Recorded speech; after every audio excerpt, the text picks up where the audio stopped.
Okay, here we go, reassemble video. So before we start, I've done a little bit of preparation. I've conformal coated this. You can see the reflectiveness on it, hopefully you can see that.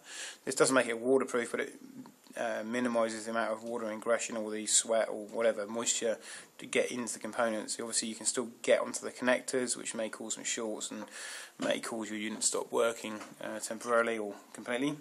But this is going to be much better than it was originally. I drip feed the conformal coating onto this unit using the end of the cable tie just to make sure I didn't get in the connectors. However, I don't really know whether I did get any in the connectors until I plug it all back in and see if it works. I'll put a link in the bottom for the conformal coating I used. I've also sealed the underside of the jack. You can see I've backfilled that with some silicone. Okay, so here we go, put it back together. So first couple of things go on. The battery got to go back in. That just pushes back in here. Okay, that's it. There's no clip to hold that down. The big ribbon cable, I took this off because I was conformal coating it. Obviously didn't want to get it all over that. Put it in, lock the catch down. Those are the two easy bits done.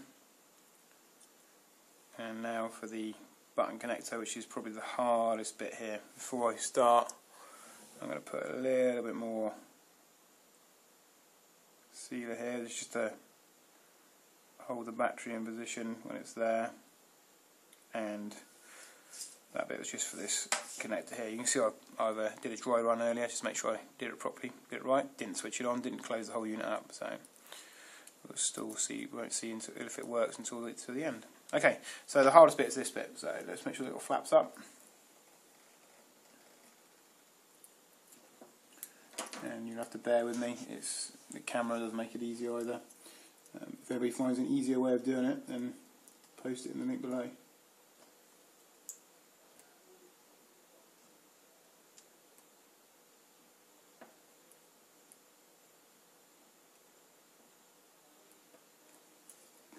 Okay, I thought I had it in, and it popped out, and that's why it's awkward.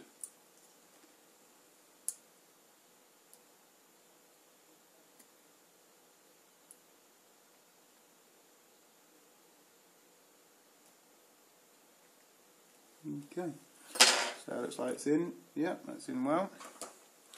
So before I put the rest of it, I'm going to put my little connector in for the audio jack. Remember, I broke mine off. If you saw the first video I was disassembling it, I did say in there that I broke the little catch off on mine.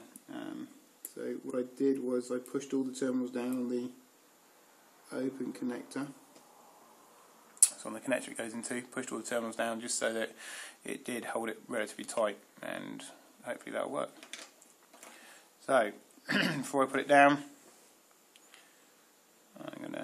I'm actually going to put a little bit of seal around the outside of this, and you can see I just had I put a sealer into a little syringe I had. This is the syringe. It was originally from medications, to deliver medications to the kids, and the tip I just had one of those at work. Okay, so I'm just putting a bit of seal around there purely to, again, minimise the amount of moisture that can enter the unit. It may or may not seal, and it may or may not give any protection at all, but worth putting it in whilst it's apart. Now getting this in is a bit of a jiggle and a bit of play, and then it normally just drops in. Okay, that looks and feels like it went in. Trouble is you can't really see the connector underneath, so you can only go by feel. Hopefully it's still in the little holder. If it's not, we'll have to take it apart again. So battery's in as well. Screw I already left in there, so I'm just going to do that up. Obviously when you conformal coat it, remember you need to clear that hole out again. And that's why the screw is already in there, because I just left it, I pushed it through the hole. Okay, so effectively that is the unit back together.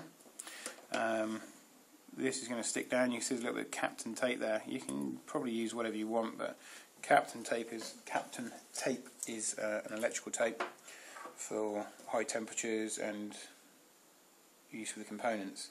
It's quite expensive to buy. You could probably use something else. I happen to have a real. Okay, I'm going to stick another bit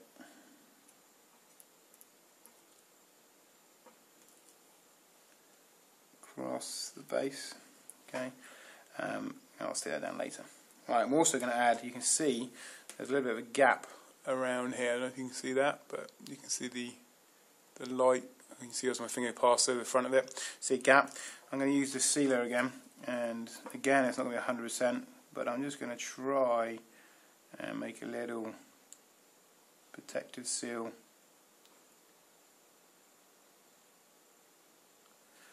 around it.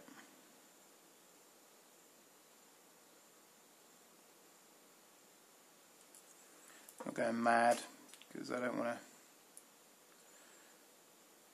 to have loads of it around there.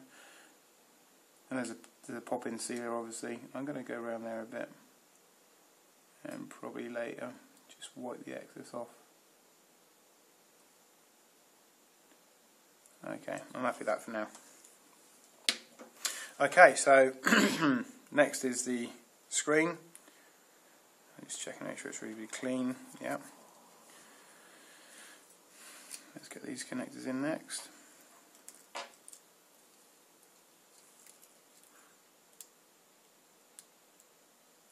Pushed in, clip down.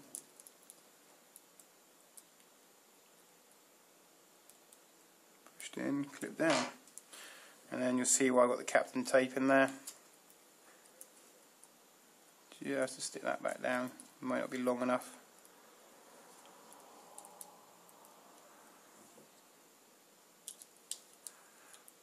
Okay, let's see, stuck it down. I'm not going to close the whole thing up just yet, purely because I've put that silicone in there, and I want the silicone to dry, and all the solvents and that to be able to evaporate out of the opening without me damaging the stents, the screen, or any other components from the fumes. So let's turn it on and see if it actually comes to life. Well, that's a good start. So like you see, the screen's still loose. And if you're nervous about doing that, then leave the screen. Leave the screen completely off until your sealant's completely cured, and then you can put the screen on. I'm just starting out for demonstrations. I used a black sealant, so you can use any colour sealant you like, just black, because obviously the unit is black as well. Okay, I'm running custom ROM on here.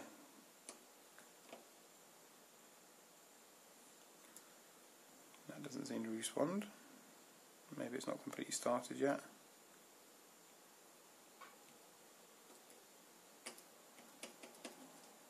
Oh. Maybe it's taking a long time to start. We'll see. Is it working?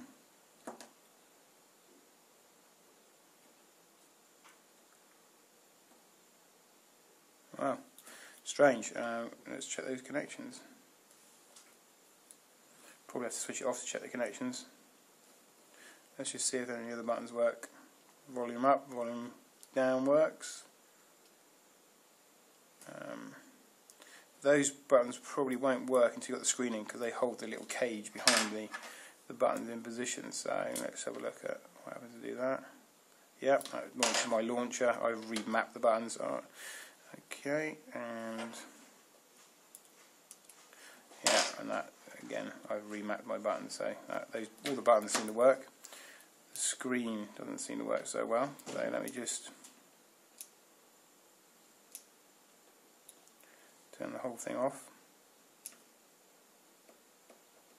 which might be a challenge if the screen's not working. Oh, it did work. I wonder if the silicone that's on my fingers is giving us a problem. So what I'll do is I'll check the connections behind.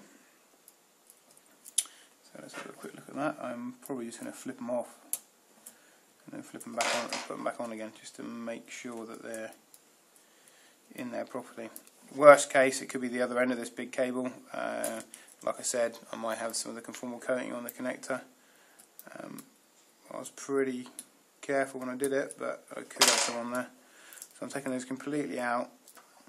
Okay, and I'm just going to reinsert them and make sure that they're completely all the way in.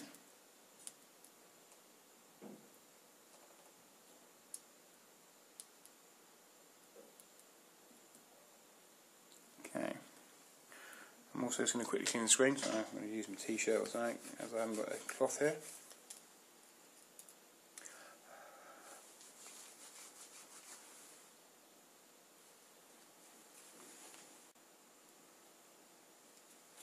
Okay, so what I've done is clean that screen off. There was quite a lot of residue on there.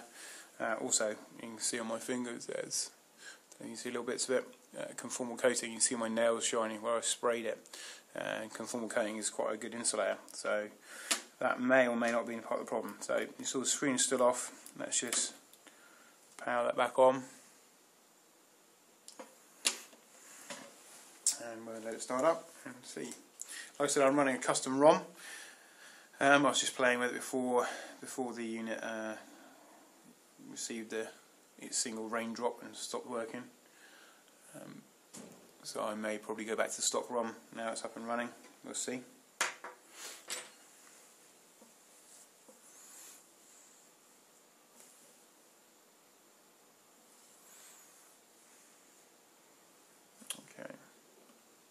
Okay, so that responded. It takes a while to launch on.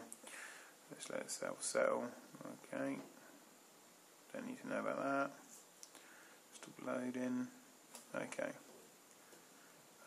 so went into music. There we go. So you see this touchscreen is working. That was obviously just down to my fingers and the screen being dirty. Maybe I should have used my little finger or something, and that would have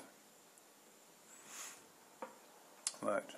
Okay, so all working. Let's check the buttons again. Volume up, volume down. Again, the top ones won't work until the screen's in. Power button, power back and on. Okay, all up and running and waterproof.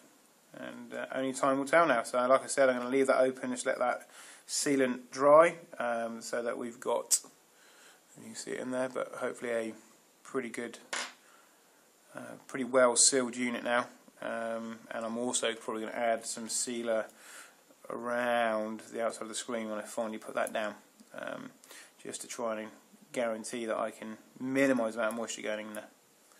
Okay, have fun.